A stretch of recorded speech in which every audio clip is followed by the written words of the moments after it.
Everyone, कैसे हैं आप सब। स्वागत है एक बार फिर से आपका हमारे चैनल कंसेप्चुअल स्टडी पॉइंट पर। आज हम इस वीडियो के अंदर जो करने वाले हैं वो है x post facto research. Complete x post facto research करेंगे, इसके कैरेक्टरिस्टिक करेंगे, मीनिंग करेंगे, टाइप्स करेंगे, जो भी होगा हम सब कुछ करेंगे इसके अंदर एक्स पोस्ट फैक्टो का। तो एक्स पोस्ट फैक्टो रिसर्च शुरू करने से पहले आपको पता होना चाहिए कि एक्स पोस्ट फैक्टो रिसर्च क्या होती है। सबसे पहले हम मीनिंग से ही शुरू करेंगे, तो चलिए शुरू करते हैं। तो एक्स पोस्ट फैक्टो मीन्स, एक सेकेंड, ये माय पेन, हाँ जी। तो सबसे पहले आपको पता होना चाहिए x post facto means after the event, कह सकते हैं एक्शन, कह सकते हैं बिहेवियर। जो रिसर्च आफ्टर द इवेंट शुरू की गई हो, आफ्टर द एक्शन शुरू की गई हो, आफ्टर द बिहेवियर शुरू की गई हो, उस रिसर्च को हम एक्स पोस्ट फैक्टो रिसर्च कहेंगे। इसका एक बेहतरीन एग्जाम्पल जो होगा वो होगा हमारा स्मोकिंग और कैंसर का। मान लीजिए अब किसी को हुआ है कैंसर आपके पड़ोस में और आप रिसर्च करना चाहते हैं कैंसर क्यों हुआ। वहाँ पर कारण पूछा जाएगा एक्स पोस्ट फैक्टो के अंदर, वाई, क्यों हुआ इनको कैंसर, इसके पीछे क्या कारण था। इट मीन्स हम क्या देख रहे हैं यहाँ पर, कोज एंड इफेक्ट। अब इफेक्ट क्या हुआ, इफेक्ट हुआ हमारे पास कैंसर और हमें जो निकालने हैं वो निकालने हैं कोज। तो अब ये जो रिसर्च होगी, हम जो कोज तक पहुँचेंगे वो एक्स पोस्ट फैक्टो रिसर्च कहलाएगी। अब हो सकता है जिनको जो कैंसर हुआ है उन्होंने स्मोकिंग ज़्यादा की हो, और हो सकता है वो पोल्यूशन या फिर अदर कारण, जो भी कोई अलग कारण हुआ होगा जो उनको कैंसर हुआ हो, या हो सकता है उनको इनहेरिटेड हो, उनके पेरेंट्स को भी हो, इनहेरिटेड हो, कुछ भी हो सकता है। वही काज जो आपको ढूंढना होगा, फाइंड आउट करना होगा, जो वो रिसर्च होगी वो एक्स पोस्ट फैक्टो रिसर्च होगी। तो एक्स पोस्ट फैक्टो रिसर्च का जो मीनिंग शुरू करने से पहले मैं आपको दो चीज़ें और बताऊंगा। मेनली दो तरह की जो रिसर्चेज होती हैं, पर्सपेक्टिव रिसर्च और हमारी रेट्रोस्पेक्टिव रिसर्च।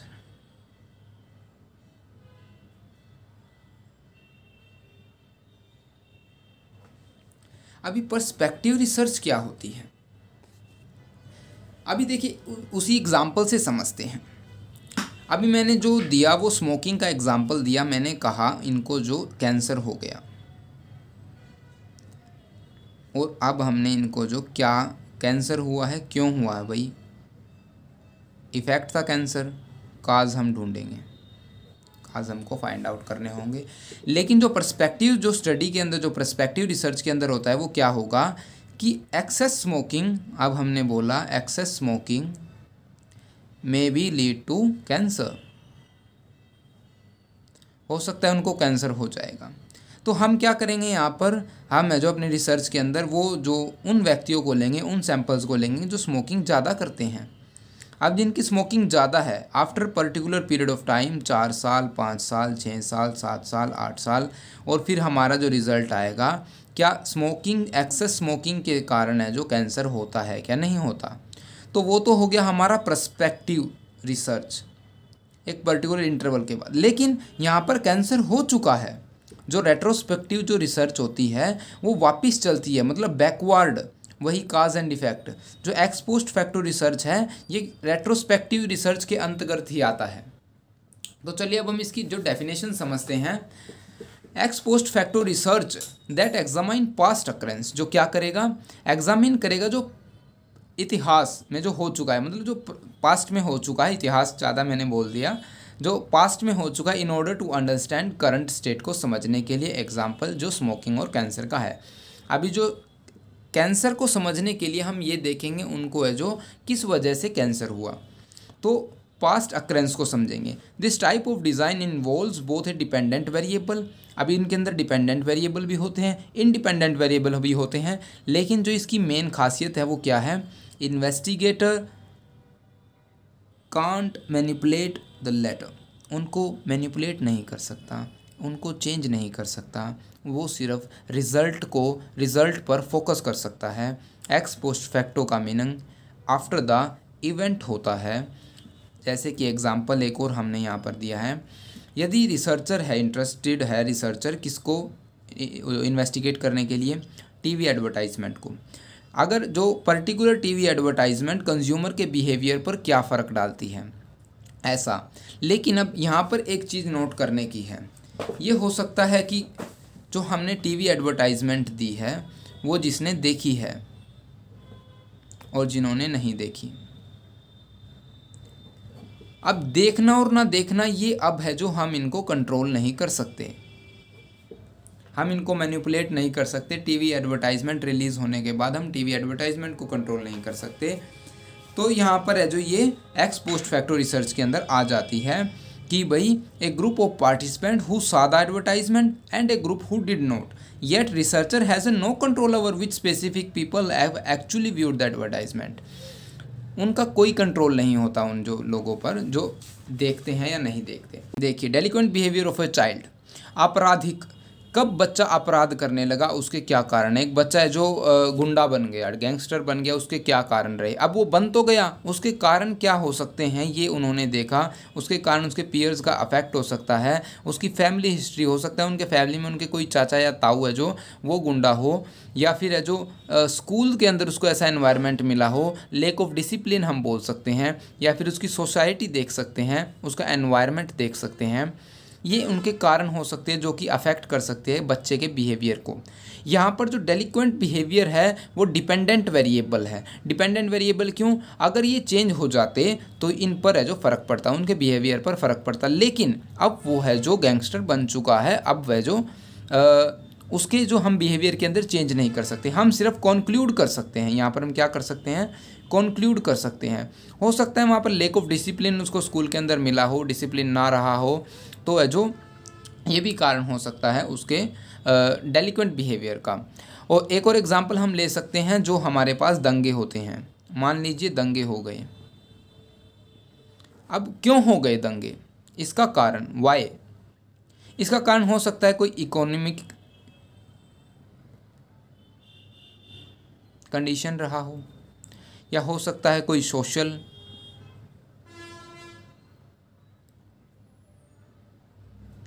रीज़न रहा हो, या फिर हो सकता है कोई एनी अदर रीज़न, या पर्सनल रीज़न हो सकता है। इनमें से कोई भी कारण हो सकता है। तो इन्हीं कारणों को ढूंढने के लिए हम जो रिसर्च करते हैं वो एक्स पोस्ट फैक्टो रिसर्च होती है। आई होप आपको इन बेहतरीन एग्जाम्पल जो अपनी पूरी कोशिश कर रहे हैं आपको एग्जाम्पल के साथ समझाने की, तो उन रिसर्चों को है जो हम कहते हैं एक्स पोस्ट फैक्टो रिसर्च। अब हम बात करते हैं characteristics of x post facto research. Characteristics में क्या बात करेंगे हम, देखिए पहला पॉइंट है हमारा, the researcher has a control और a comparing group. It is necessary for the researcher to keep a control group which can be used comparison with the actual experimental group later on. ये कहता है कि experiment को जो research शुरू करने से पहले कंट्रोल ग्रुप रखना चाहिए, जैसे जिससे कि वो जो अपने रिजल्ट्स को कंपेयर कर सके। इसका एग्जाम्पल है जो वही हमारा, मान लीजिए अब 100 लोगों में से जिन्होंने स्मोकिंग की है उनको कैंसर हुआ, हम जो मेन जो इफ़ेक्ट डालेंगे वो कैंसर पर, हमारा जो फोकस रहेगा वो कैंसर पर रहेगा, बिकॉज ये इफ़ेक्ट है। हम जो फोकस है जो इसमें एक्स पोस्ट फैक्टो रिसर्च के अंदर काज एंड इफ़ेक्ट देखते हैं, इफ़ेक्ट पर हमारा फोकस रहेगा। हमने क्या देखा, जिनको कैंसर हुआ है उन्होंने स्मोकिंग की थी, या फिर जो हमारा कंट्रोल ग्रुप होगा वो क्या होगा, जिन्होंने स्मोकिंग नहीं की थी, नो स्मोकिंग। जिन्होंने स्मोकिंग नहीं की थी उनमें से 3 को कैंसर हुआ, इनमें से मान लीजिए 10 को कैंसर हुआ। तो ऐसा क्या कारण है जिससे हमें जो ये कंपेयर कर सके कि है जो स्मोकिंग एक जो उसका है जो कारण हो सकता है उनको जो कैंसर है, जो मैं पहले भी बता चुका हूँ, जो उनकी है जो इनहेरिटेड हो, या फिर उनकी कंडीशन ही कुछ ऐसी हो, उनका खान पान कुछ ऐसा सही ना रहा हो जिनकी वजह से उनको कैंसर हो गया हो। कुछ भी कारण हो सकता है, पोल्यूशन हो सकता है, उनकी सोसाइटी हो सकती है जिसमें ज़्यादा पोल्यूशन है, पोल्यूशन भी एक कैंसर का कारण बन सकता है। तो बहुत सारी चीज़ें जो कैंसर की जो कारण बन जाती हैं, तो ये एक कंट्रोल ग्रुप रखना चाहिए, ये कैरेक्टरिस्टिक है। सेकेंड पॉइंट आता है हमारा जो द बिहेवियर, एक्शन, इवेंट और the treatment of the research can not be manipulated, कि भी जो बिहेवियर है या एक्शन है उनको जो मैनिपुलेट नहीं किया जा सकता। ऑब्वियस सी बात है, हमने पहले भी डेफिनेशन के अंदर भी पढ़ा था, इनके अंदर जो इंडिपेंडेंट और डिपेंडेंट वेरिएबल को मैनिपुलेशन नहीं किया जाता, सिर्फ हमें जो कंक्लूड करते हैं कि भी ऐसा हो गया, हम सिर्फ इफेक्ट पर फोकस डालते हैं। The researcher focus on the effect only. Next जो पॉइंट है, the researcher try to analyse the how and what aspect of an event. ये रहता है उनको कैंसर कैसे हुआ, हाउ क्या कारण रहे, दंगे क्यों हुए, ठीक है, ये कारण कि बच्चा जो डेलिक्वेंट बिहेवियर क्यों शो कर रहा है, उसके ये कारण। तो ये एग्जांपल्स हैं। Explore possible affect and cause, जितने भी अफेक्ट और काजेज, जो उन अफेक्ट के पीछे जो काजेज छुपे होंगे उन सभी को एक्सप्लोर कर देता है। ये इसके कैरेक्टरिस्टिक है x post facto research. Next आता है हमारा steps of x post facto research. अगर आप एक्स पोस्ट फैक्टो रिसर्च है जो स्टार्ट कर रहे हैं तो उनके कौन कौन से स्टेप्स रहेंगे, क्या क्या जो मेन है जो आपको फॉलो करने पड़ेंगे। सबसे पहला सर्वे रिसर्च हो, एक्स पोस्ट फैक्टो रिसर्च हो या कोई भी रिसर्च हो, उसके अंदर जो पहली चीज़ रहती है हमारी प्रॉब्लम। हम जो डिटरमाइन करेंगे हम जो किस प्रॉब्लम पर काम करना चाहते हैं, डिटरमाइनिंग द प्रॉब्लम, ये बहुत ज़रूरी होता है। हमारा जो फोकस है प्रॉब्लम के ऊपर रहना चाहिए। जो सेकंड थिंग आती है हमारी लिटरेचर रिव्यू। जो रिसर्चर को नीड होती है टू स्टडी ऑल रिलेटेड और लिटरेचर एंड रिलेवेंट स्टडी, जो कि हेल्प कर सकती है उनकी फर्दर एनालिसिस के अंदर या स्टडीज़ के अंदर है, जो उनकी मदद करेगी। लिटरेचर को रिव्यू करने का ये सबसे बड़ा बेनिफिट होता है। उसके बाद जो आता है हमारे पास फॉर्मुलेशन ऑफ द हाइपोथेसिस। अब हमें क्या करना होगा, एक हाइपोथेसिस को क्रिएट करना होगा that might have led to affect, जो कि अफेक्ट की ओर जाएगी हमारी, ठीक है, जो कि एक जो परिकल्पना तैयार करेंगे कि भी ऐसा हो सकता है, ऐसा है जो हमारा जो है रिजल्ट आ सकते हैं, काज एंड अफेक्ट के ये कारण हो सकते हैं। जो नेक्स्ट आता है हमारे पास डिजाइनिंग द अप्रोच। अब जो next step is that researcher need to select the sample which fits the criteria of the study. उनको सैंपल को सिलेक्ट करना पड़ेगा जो कि हमारे स्टडी के क्राइटेरिया के अंदर फिट बैठ सके। ओके, जो नेक्स्ट उसके बाद आएगा वैलिडिटी ऑफ द रिसर्च। अभी वैलिडिटी ऑफ द रिसर्च के अंदर क्या होगा, हमें वैलिडिटी चेकआउट करनी होगी। जो हमारा नेक्स्ट स्टेप होगा, जो लास्ट होगा, इंटरप्रिटेशन ऑफ द कंक्लूजन। अब है जो फाइनल स्टेप है, रिसर्चर को नीड होगी एनालाइज करने की, इवेलुएट करने की, इंटरप्रेट करने की जो इन्फॉर्मेशन उसने कलेक्ट की है। उसके बाद हम इसके अंदर करेंगे strength and weakness of x post facto research. अभी स्ट्रेंथ एंड वीकनेस के अंदर जो हम बात करते हैं, जो स्ट्रेंथ रहेंगी हमारी क्या रहेंगी, surveys can be repeated in the future to assess any change that have taken place. कि हम जो भविष्य में कोई भी चेंज हमारी रिसर्च के अंदर कर सकते हैं। कि कैंसर का कारण मान लीजिए अब आपने स्मोकिंग बता दिया, तो हम जो आगे जो पोल्यूशन के बढ़ते हुए कारणों की वजह से अपनी जो सोसाइटी के अंदर हम रिसर्च कर सकते हैं, बता सकते हैं कि इसका कारण पोल्यूशन भी रहा होगा। सर्वे आर बेनिफिशियल होती है क्योंकि एक लार्ज पॉपुलेशन को टारगेट करती है। ओके, जो हमारे वीकनेस रहेंगी वो क्या रहेंगी, सबसे जो इंडिपेंडेंट वेरिएबल को चेंज नहीं कर सकते, उनके अंदर जो कोई भी हस्तक्षेप नहीं हो सकती। सर्वे ऑफन रिक्वायर स्पेशल स्किल्स। सर्वे करने के लिए हमें स्पेशल स्किल्स की रिक्वायरमेंट होगी। सैम्पलिंग के दौरान, प्रॉपर क्वेश्चनिंग के दौरान और एनालिसिस के दौरान भी हमारे अंदर जो स्किल्स होनी चाहिए। तो ये थी हमारी स्ट्रेंथ और वीकनेस। अब हम जो आगे करेंगे तो हमारा एक टॉपिक है वो है difference between experimental and x post facto research. अभी क्या डिफरेंस है, अभी आप खुद बताइएगा। अगर आपको वीडियो देखने से पहले कुछ पता है या कुछ भी आपके दिमाग में है तो बताइए हमें कि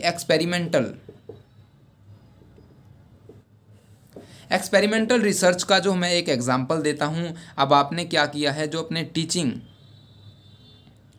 टीचिंग मेथड से हमने जो बच्चों के रिजल्ट के अंदर, उनके मार्क्स के अंदर है जो एनहांस करना है, उनके जो मार्क्स को एनहांसमेंट दिखानी है, उनका है जो रिज़ल्ट बढ़ाना है, हमें अच्छा रिज़ल्ट प्रोड्यूस करना है। तो टीचिंग के क्या क्या इफ़ेक्ट हो सकते हैं। हो सकता है कंटेंट हमें चेंज करना पड़ जाए, हो सकता है हमें टीचिंग मेथड ही चेंज करना पड़ जाए, हो सकता है हमें जो टाइमिंग चेंज करनी पड़ जाए, क्लास का एनवायरनमेंट चेंज करना पड़ जाए। तो एक्सपेरिमेंटल स्टडीज़ कौन सी होती है जिनके अंदर हम है जो चेकआउट करेंगे कि भी कौन सी चीज़ है जो ज़्यादा अफेक्टिव होगी, मेथड ज़्यादा होंगे, बाकियों को कांस्टेंट रखेंगे, मेथड को चेंज करके देखेंगे, फिर हम रिज़ल्ट देखेंगे, टाइमिंग को चेंज करके देखेंगे, बाकी कांस्टेंट, फिर हम रिज़ल्ट देखेंगे, एनवायरनमेंट को चेंज करके देखेंगे, बाकी को कांस्टेंट, और कंटेंट को चेंज करके देखेंगे, बाकी को कांस्टेंट। तो यहाँ पर क्या हो रहा है, इंडिपेंडेंट वेरिएबल और डिपेंडेंट वेरिएबल्स के अंदर है जो हम मैनिपुलेट कर रहे हैं बार बार, और मैनिपुलेशन जहाँ पर हम कर रहे हैं वो एक्सपेरिमेंटल रिसर्च डिज़ाइन हो जाती है। और एक्स पोस्ट फैक्टो में मैंने बताया जो डिपेंडेंट वेरिएबल और इंडिपेंडेंट वेरिएबल्स के अंदर है जो आप मैनिपुलेशन नहीं कर सकते, वहाँ पर आप सिर्फ है जो कॉन्क्लूड कर सकते हैं, अपने इफ़ेक्ट पर फोकस कर सकते हैं, कैंसर क्यों हुआ इसका कारण आप ढूंढ सकते हैं। तो ये जो मेन डिफरेंस है, अभी जो आपको अगर ये वीडियो समझ आई तो आप हमें डिफरेंस एक अपनी तरफ से बताइएगा, और वीडियो का कंटेंट अगर आपको पसंद आया तो आप वीडियो को लाइक कर सकते हैं, ये अपने फ्रेंड्स के अंदर ये इन्फॉर्मेशन आप है जो शेयर कर सकते हैं, और चैनल को सब्सक्राइब कर लीजिए।